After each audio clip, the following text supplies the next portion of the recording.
Bismillahirrahmanirrahim. Assalamualaikum warahmatullahi wabarakatuh. Alhamdulillahirabbil alamin wassalatu wassalamu ala asyrafil anbiya'i wal mursalin wa ala alihi wa ashabihi wa man ihtada bihadihi wastanna bisunnatihi ila yaumiddin. Amma ba'd. Alhamdulillah, mari kita awali majelis ilmu ini dengan baca doa talabul ilmi. Bismillahirrahmanirrahim. Rabbi zidni ilman. Allahumma anfa'ni bima 'allamtani wa 'allimni ma yanfa'uni warzuqni ilman yanfa'uni. Amin. Alhamdulillah, insyaallah pada kesempatan pada subuh kali ini kita akan melanjutkan pembahasan dari Kitabul Kabair tentang dosa-dosa besar. Kita masuk kepada atau masih di dosa besar yang ke-20, yaitu mengambil harta orang lain secara zalim atau secara batil, ya. Kemarin sudah disampaikan dalil-dalilnya, kita akan lanjutkan lagi, ya.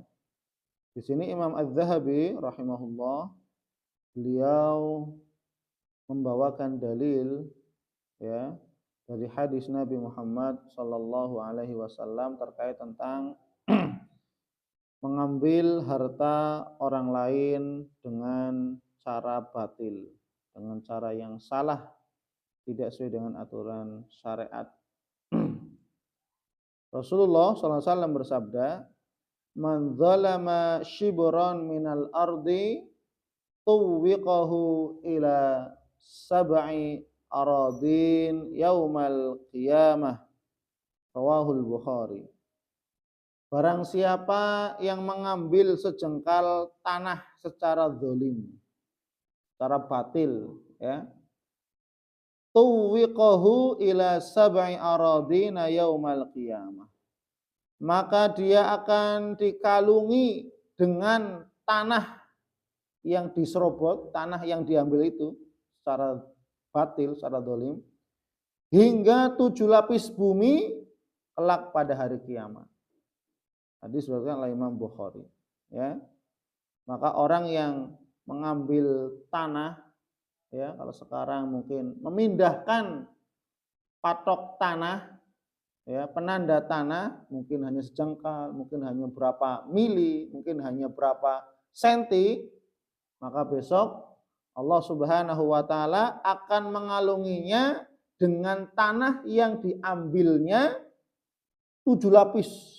7 lapis bumi besok akan dikalungkan ke lehernya kelak pada hari kiamat. Maka besok kita akan melihat orang-orang yang besok berkalung tanah, oh berarti sewaktu di dunia ini orang mengambil tanah orang lain secara zalim, ya. Jadi besok semua akan nampak, ya.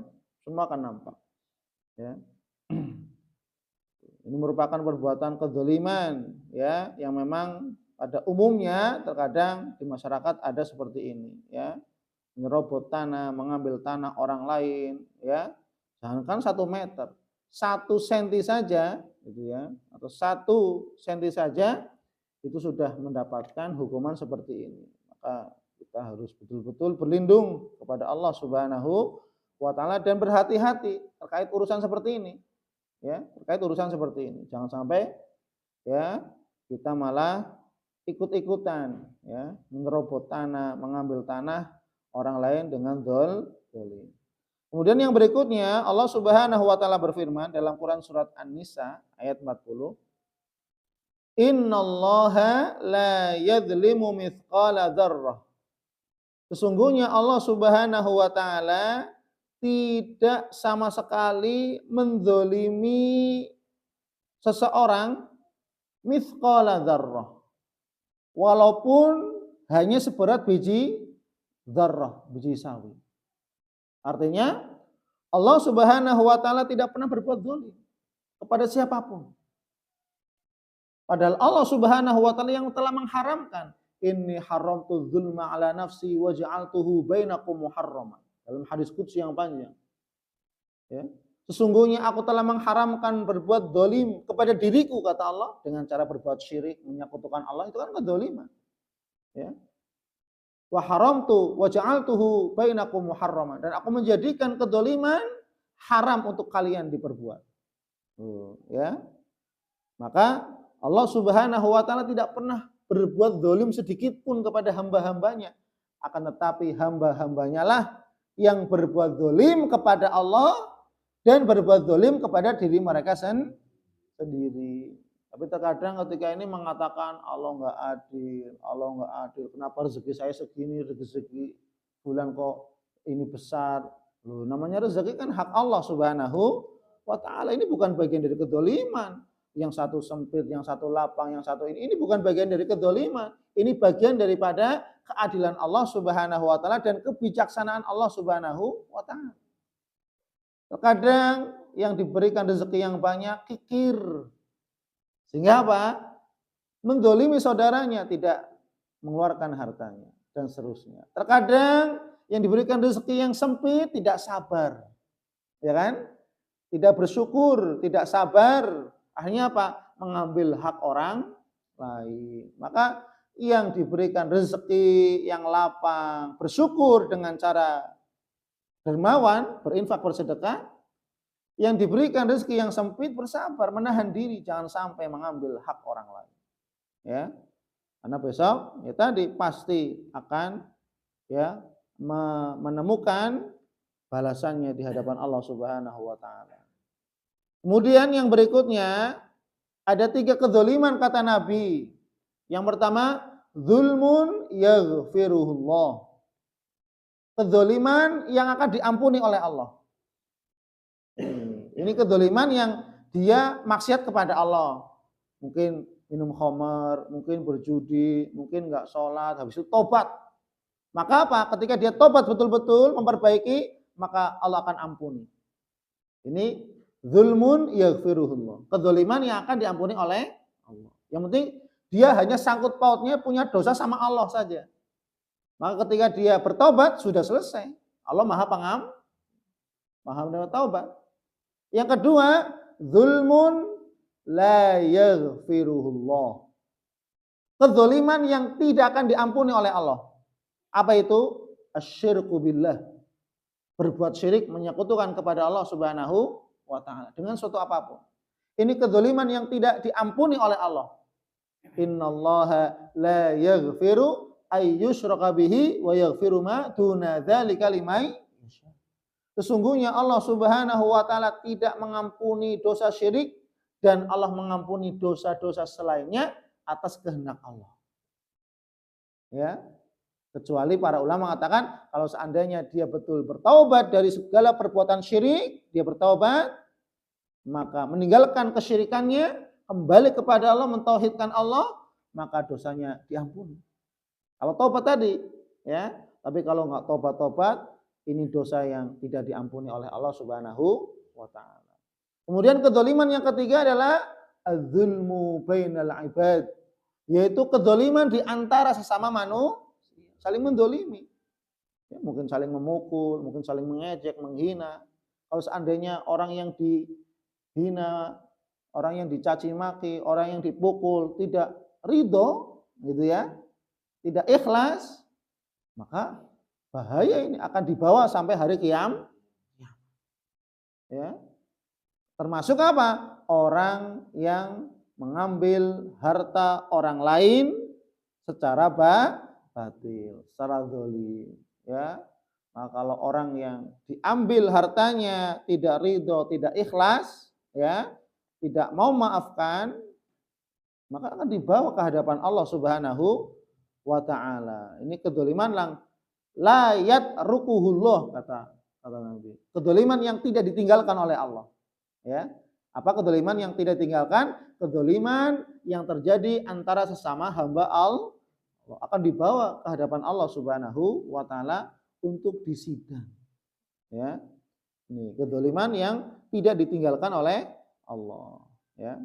Kemudian juga Nabi kita yang mulia Muhammad sallallahu alaihi wasallam bersabda, "Matlul ghani zulmun." Ya, matlul ghani zulmun, rahul Bukhari. menunda pembayaran hutang oleh orang kaya adalah suatu kedzaliman. Dia punya uang, ya, dia diberikan rezeki yang lapang dan dia juga punya utang. Hakikatnya ketika diberikan kelapangan harusnya segera melunasi hutangnya, tapi apa?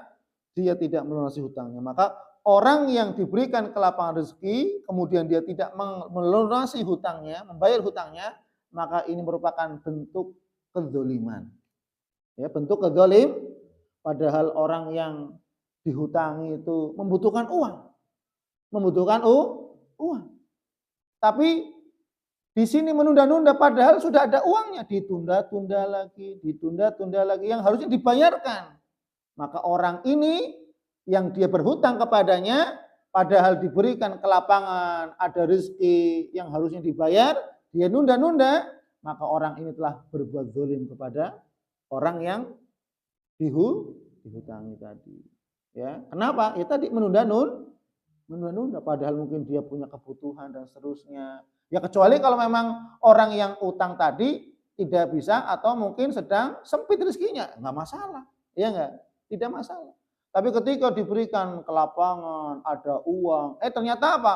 Malah untuk beli ini, beli itu, beli ini, beli itu. Sedangkan dia punya utang kepada si fulan yang harus ditunaikan. Yang harus ditunaikan. Sedangkan yang fulan ini malah pontang-panting nyari ke sana kemari dan seterusnya. Ini kan kedzaliman ini. Kedzalim ini termasuk bagian apa? Mengambil harta orang lain. Secara dzol yang harusnya uang ini dibayarkan, dilunasi hutangnya, malah uang ini malah digunakan untuk sesuatu yang lain. Ya, yang terkait bukan urusan kebutuhan misalkan untuk beli apa saja, ya. Naudzubillah, terkadang juga banyakkan seperti itu, ya. Kemudian Rasulullah SAW bersabda, "Man iqtata'a haqqa mri'in muslimin biyaminihi faqad aujaballahu lahun nar." Qila ya Rasulullah wa in kana syai'an yasiran, qala wa in kana qadiban min araqin. Ya, rawahu Muslim. Barang siapa yang mengambil hak seorang muslim dengan sumpah, ini ya, maka sungguh Allah Subhanahu wa taala telah mewajibkan baginya neraka. Ngambil orang lain kok pakai sumpah, misalkan ini uang bukan miliknya, tapi dia sumpah demi Allah ini uang saya, padahal bukan miliknya. Jadi kan ketika dengan sumpah, oh ini sumpah nih, mesti punya dia. Kenapa? Dia berani bersumpah, padahal bukan miliknya. Coba bayangkan. Terkadang ada orang demikian, demi Allah ini uang saya 100.000, misalkan. Padahal bukan miliknya sama sekali. Dia tahu bukan miliknya. Tapi supaya uang ini bisa dimiliki, maka dia mengatakan sumpah. Loh, demi Allah ini tanah saya misalkan. Padahal bukan tanahnya. Gitu ya.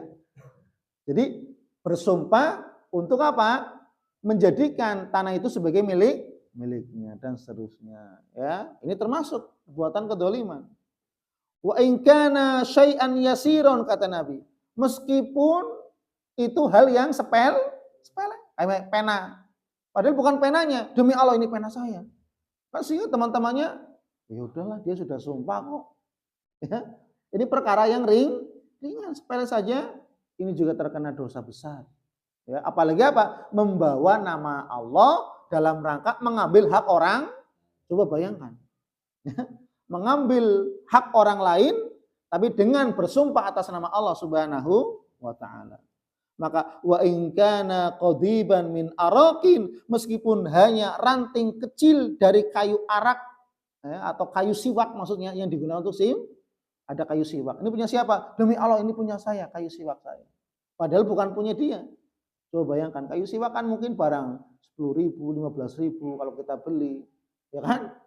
Apalagi yang lebih dari itu, kita akui padahal bukan milik kita sumpah demi Allah ini milik saya.